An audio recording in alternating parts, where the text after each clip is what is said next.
Most cameras score this as risky driving. Driver I understands the context and reinforces great driving like this.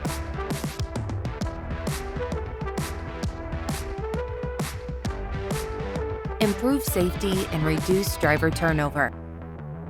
Welcome to the Green Zone.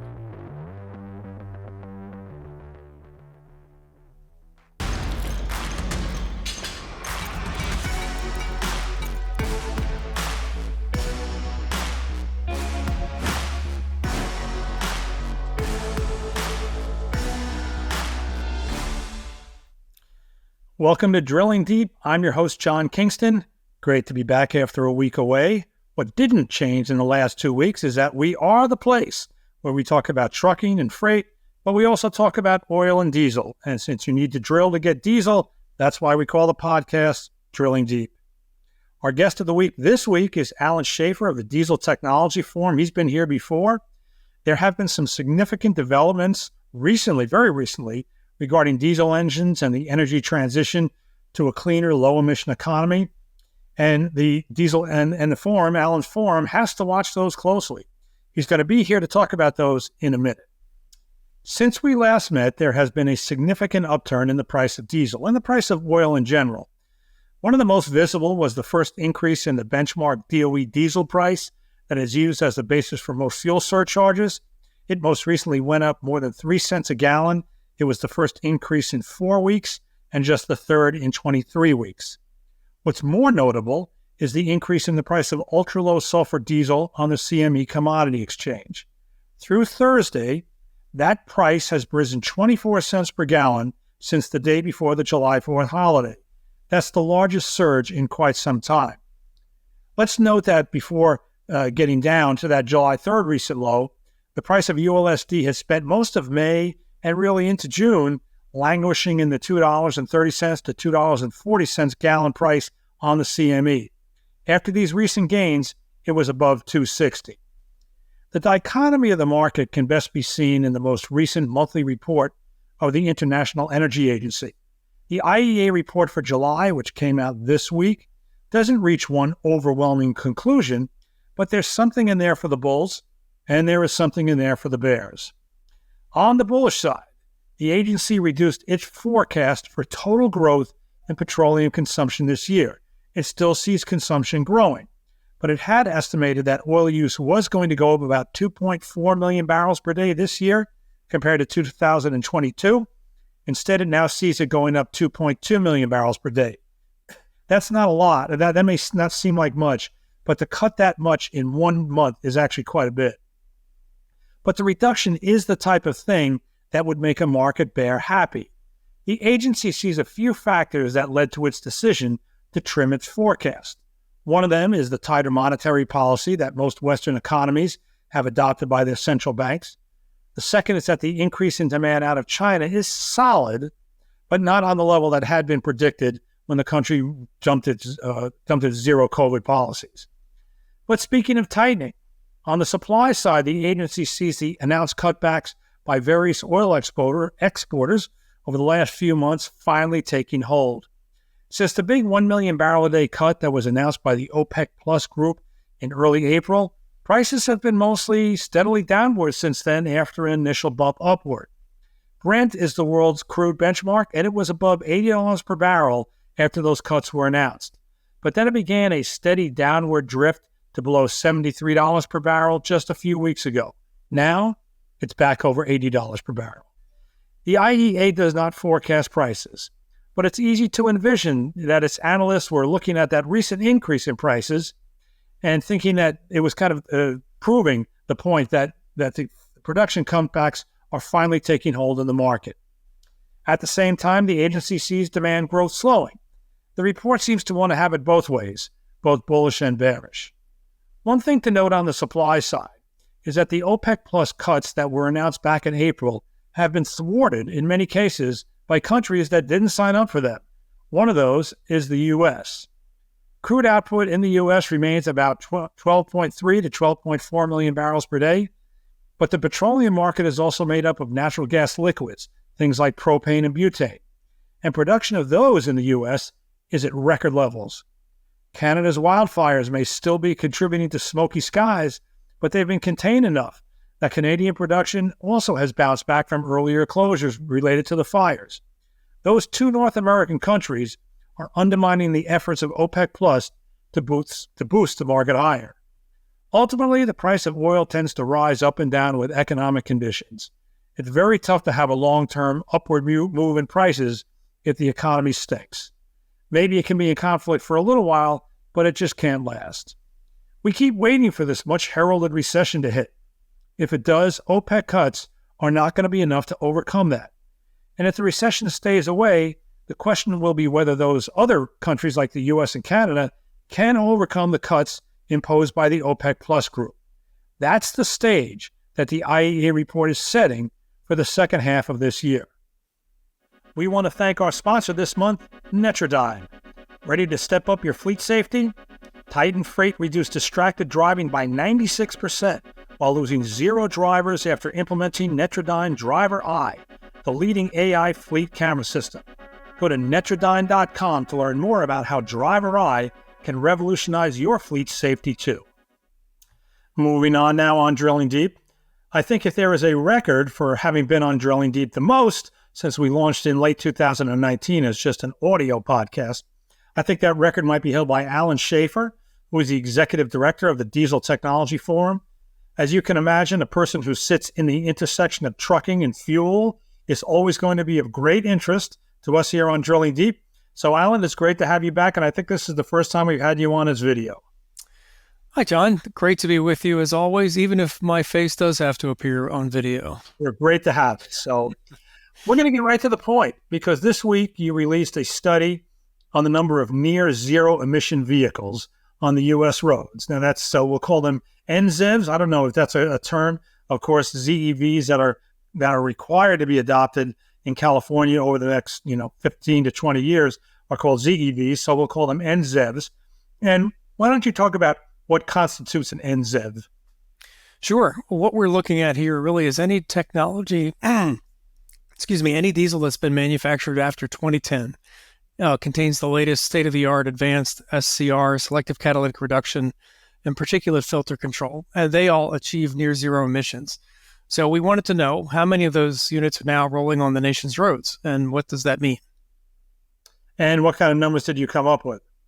Well, I'd be pleased to find out that 57% of all the Class 3 through 8 trucks operating on America's roads today are of this newest generation of advanced diesel technology.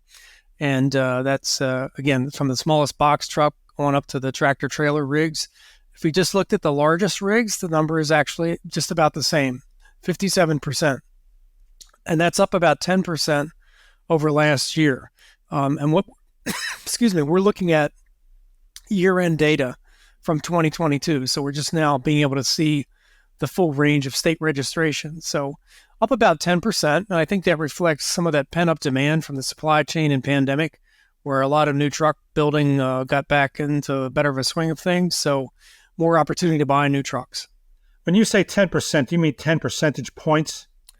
No, 10% real increase in numbers of those units that are registered and operating in the U.S. 10%. We were up from 53% was the total penetration last year. This year, we're up to 57%. And how do you think we are going to go forward? I mean, these 2011 vehicles, 2012 vehicles, at a certain point, they kind of got to fall out of the market, particularly in California, where they're going to kind of age out. I mean, they've got to wait. If they're a 2011 vehicle, they're going to age out, within the foreseeable future. How fast are these vehicles aging out? Yeah, it'd be interesting to see next year's data, actually, John, for that reason, particularly in California, where the truck and bus fleet rule did take effect this year. But I would say that, looking at the general rule of thumb is 10 to 12 years, 12 to 15 years is kind of the fleet average turnover rate, depending on the economy and truck replacement rates. So, probably in the ballpark of a dozen years or so till we see this generation of technology being the majority out there in all states. Now, let's put aside California for a moment, because it's so easy to just start talking about California. What mandates does an NZEV meet in other parts of the country? I mean, why did things change in 2010? Is 2010 when diesel exhaust fluid was introduced, for example? Exactly. So what does an NZEV, what rules does it meet? Yeah, well, so the latest generation of emission standards were those adopted back in 2000, and they set forward a series of milestones for manufacturers to meet, and they met those milestones. And 2010 was the latest one, and those resulted in the reduction of NOx and particulate matter by over 95% for the Class 8 and the Class 3 through 8 trucks. And so since that time, the standards have not changed up until, of course, this past fall when EPA announced final rules for more stringent nitrogen oxide emission standards that will take effect beginning in 2027 for trucks at the national level. So the milestones have been 2007 particulate filters, 2010 for advanced NOx treatment systems plus particulate filters, and now we'll be looking at 2027 for ultra-low NOx. Now, do the NZEVs that are on the road now, let's say an NZEV that's coming off the line today, will it meet these 2027 rules as is, or are more modifications necessary? No, we think that there will be another range of technology introduced by manufacturers as we get closer to that deadline of 2027. And I think, it's pretty clear that manufacturers have a good understanding on how to do that. So we've got to get further NOx reductions out of diesel. We've got to get those reductions during more points of time during the truck is operating. So at startup, at idle conditions, low load and speeds, we've got to have very low NOx emissions during the whole time frame of operation of the truck. And that's a little bit different than the 2010 rules, which really did not focus so much on the cold start, low load scenario, but it's been come to learn that that does comprise a significant amount of the operating time in some urban areas. So it's important that these systems work at maximum potential almost right off the bat for when the truck gets moving. So that's going to be one of the biggest changes. And of course, truckers will have the benefit that the new units are warranted for longer periods of time and have greater durability built into the systems. Now, the model that you did, where you did the test, I'm assuming they looked at the combination of ultra-low sulfur diesel, conventional ultra-low sulfur diesel, plus the engine. How different would the results be if it was renewable diesel that was running? Yeah, interesting question. I think, we would find a reduction in emissions at some level. For the new technology, actually the NOx mitigation by using renewable diesel is not quite as great as it is from using it in the older generation. So trucks that were built before 2010 would see a greater benefit in NOx and particulate mitigation from using renewable diesel or biodiesel fuels than the newest generation of stuff. But we would certainly see lower greenhouse gas emissions by anywhere from 50 to 80%. If we're using renewable diesel, a drop-in replacement, it would be closer to 80% lower carbon emissions. So the fuel can have a big impact on vehicles, depending on the age of the vehicle as well. So the NOx benefit from renewable diesel comes in older trucks. But the newer trucks are so, I'll hesitate to say, so good at cleaning up NOx that putting renewable diesel in there just doesn't have that much of an impact? That's right. I mean, really, NOx formation is about combustion temperatures and how that's managed. So the fuel is incredibly important, but the SCR systems are so efficient and advanced that they're able to control NOx very efficiently in any kind of fueling situation. All right, so I'm going to get a little political here. When I was reading the results of your study, there is no rule for these trucks in California. I mean, there is now, but in the long run, being an NZEV might as well be a lot of emission vehicles, heavy emission vehicles. There is no rule for this truck in California. Secondly, we have, I don't know how many other states, is it 11 states that have said we're going to follow California's lead. So what is the strategy of the diesel industry in trying to maintain its market share when it's up against that? Okay, well, let's look at where we are at this moment. And at this moment, just last week, the Truck and Engine Manufacturers Association and a number of their member companies, including a number of our members, were signatories to an agreement with the California Air Resources Board. And what that agreement spells out is that we're going to have a uniform national NOx emission standard for heavy-duty commercial vehicles. It's going to be the EPA standard, and it's going to take effect in 2027. And so this restores, I think, a good amount of sanity to the regulatory process, because up until 2010, we had uniform national standards, California EPA. There was no difference where you bought a truck or where you operated it. It was all meeting the same standard. And we'll see that restored with this agreement, which has to be implemented yet by the Air Resources Board in the next couple of years. But it does give us an understanding that we're going to have a single future advanced diesel product, 2027, to be a nationally usable truck anywhere you want to go. And while it is true that California does, as part of this agreement, will retain portions of their rule that require, starting in 2035, that new sales have to increasingly be zero-emission vehicles from medium and heavy-duty trucks. And by 2046, they would have to be 100% that. So, we're a couple of decades away, honestly, from that at this point.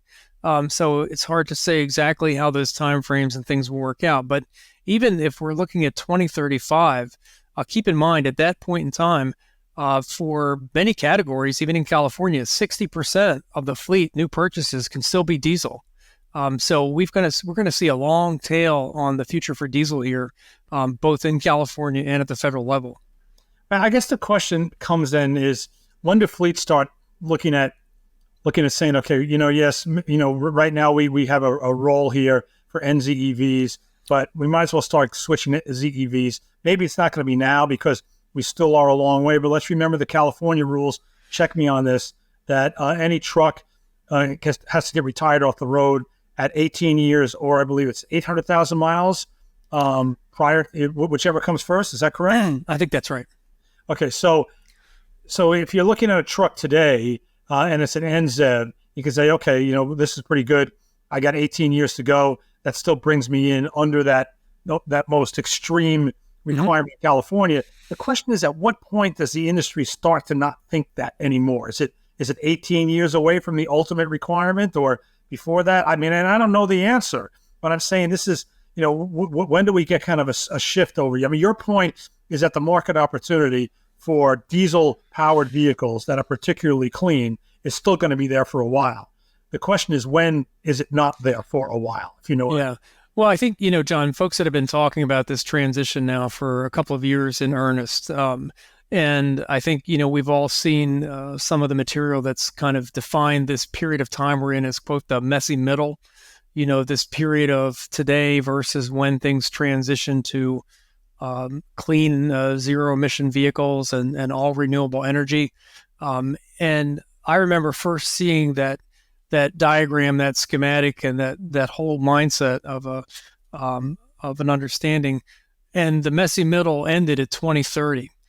And then I saw one that said the messy middle ended at 2040.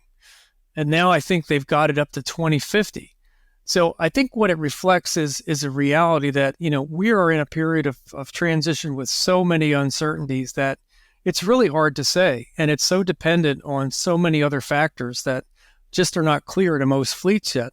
I think that, folks are going to be evaluating the technologies, and they live maybe more in a 3 to 5 year kind of planning period for cycling their equipment and, thinking about the future. So, I would say that, we're going to see diesel still be the top, purchase technology, for at least another decade, 15 years, easy for most fleets. Now, if you're in the West Coast and some other places that are pouring big money into the infrastructure that you need to support the zero-emission vehicles, you could see things happening sooner. And it might be to your advantage to start to make a change in a faster way if that works for you. But ultimately, and this is Alan Schaeffer's view, I think where we see this working out is, some of these sectors and places are going to go faster, and some of these sectors are going to stay using diesel for a very, very long time because things are not going to go as fast as we thought. They might not go as far as they thought, and they're going to cost a lot more than we thought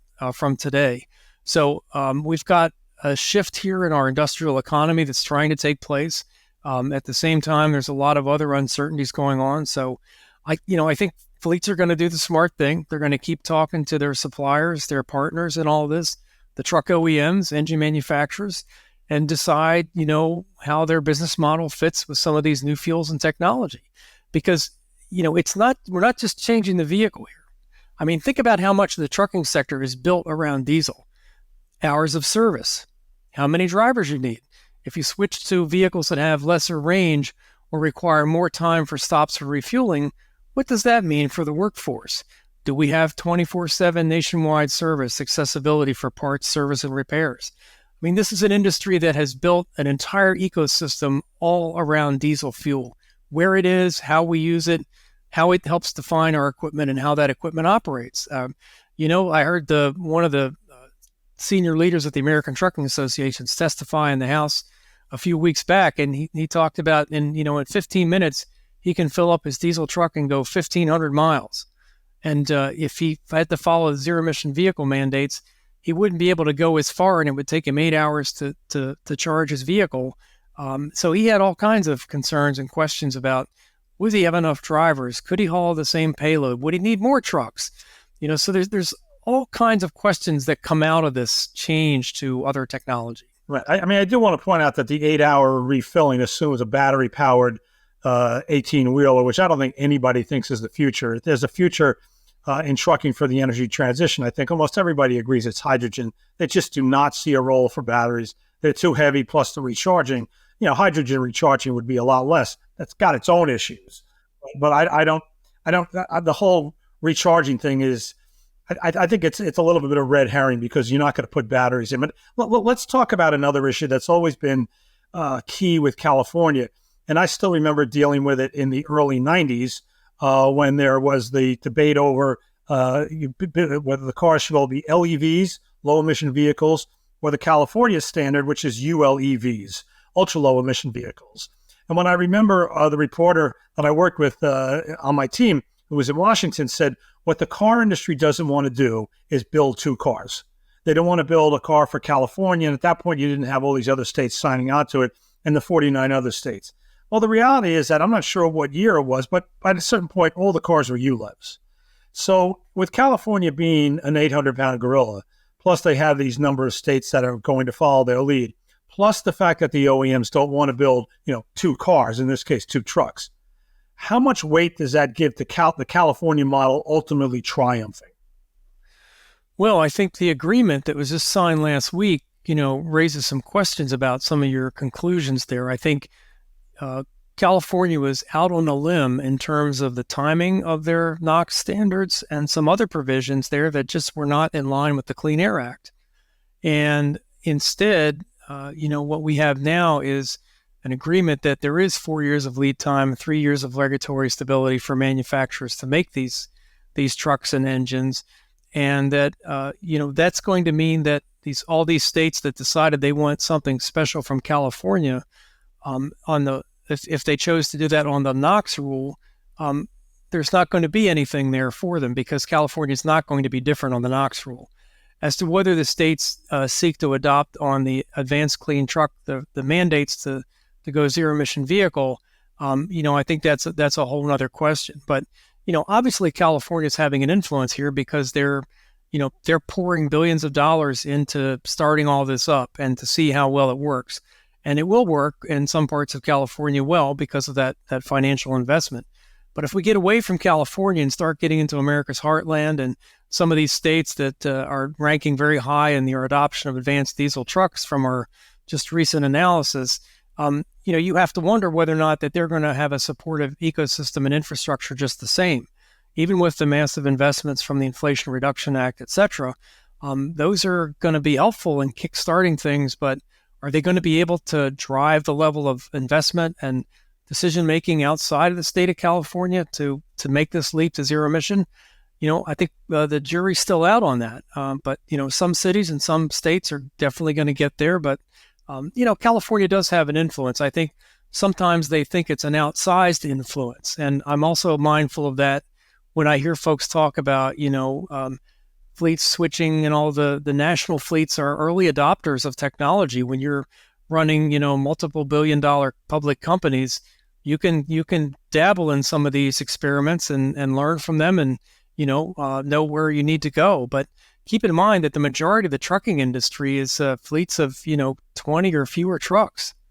So, what is an experience from a national truck fleet with, 20,000 trucks? What does that mean to a little trucker that's running 3 states that's got 20 trucks, family operation? We have to think about how this translates into the entire industry. And so I think that's going to be important as well. But, California's California. I mean, they're always going to position themselves as the leader and solver of all problems, and they're definitely, pushing and nudging industry in this direction. But I think, there's a little bit of a course correction right now because folks are realizing, even in California, I mean, I hear people talk about, hey, we're ready to go electric, and we just found out from our utility it's going to take 2 years. 2 years to get charging for this one facility so we could have these 10 trucks. So that's why in the final advanced clean fleet rule, they did make some provisions there, like you could get a waiver if the utility isn't ready. One last question, though, it's a big one, and I'm going to ask you to be a futurist or a soothsayer. What do you think the diesel, and I won't say the diesel market, what do you think what do you think the market will look like for fueling heavy vehicles, let's say Class 8 vehicles in, let's say, 2040? The market for fueling vehicles. Well, I think, there's still going to be a healthy population of diesel trucks on the road at that time. No question. Or let me just say this, internal combustion engine vehicles on the road at that time. And they're going to need fuel. So I think the market that we have today, the retailers and the fueling system we have today is going to still be there. I think you're going to see some of the new additions to that, though. I mean, for truck stops, we're already seeing folks investing in charging infrastructure, et cetera. They want to serve their trucker customers. So if you pull in there with natural gas or you're looking for renewable diesel or electric, some of the big ones are probably going to be able to offer you all of that. So, the fueling industry will definitely have to evolve here, but it's hard to see that folks would, say, well, we're going to shut up shop with, selling diesel, particularly retailers that have, heavy reliance on gasoline. Because if you look at profitability of fuel retailing, a lot of the margin comes not from the sales of gasoline, but from the sales of diesel and all the things inside the store. So having a healthy diesel market and continuing to provide that is going to be critical, I think, for the future. And 2040 feels like a long ways away, but, the average age of trucks today, what is it? A dozen, or cars is a dozen years. And if the economy doesn't, make drastic changes, are people going to hang on to this technology longer? We'll see. Yeah, you talk about fueling on the road. BP bought travel centers, of course, for $1.4 billion, which in the big scheme of BP is pittance. I think I figured out it's 22 days profit to acquire TA. Wow. And one of the reasons they said is because this gives us a lot of facilities on the road that serve trucks where we can serve them with alternative fuels, which they say is one of their long-term goals. So anyway, we want to thank Alan Schaeffer. He is the executive director of the Diesel Technology Forum. Alan, as always, it was a great one. Great talking with you, John, and thanks for having us. So you have been watching Drilling Deep. We are part of the FreightCast family of podcasts from FreightWaves. You can see us on all the leading podcast platforms, and now you can see us on YouTube. All of our videos now are on YouTube for FreightWaves TV, so go right there. It's maybe a little easier to use. Might be a little tougher to search. We're still working on that. But I do want to thank you for joining us today, and myself and Alan. My name is John Kingston, and please join us again. We want to thank our sponsor this month, Netrodyne. Ready to step up your fleet safety? Titan Freight reduced distracted driving by 96% while losing 0 drivers after implementing Netrodyne Driver Eye, the leading AI fleet camera system. Go to Netrodyne.com to learn more about how Driver Eye can revolutionize your fleet safety too.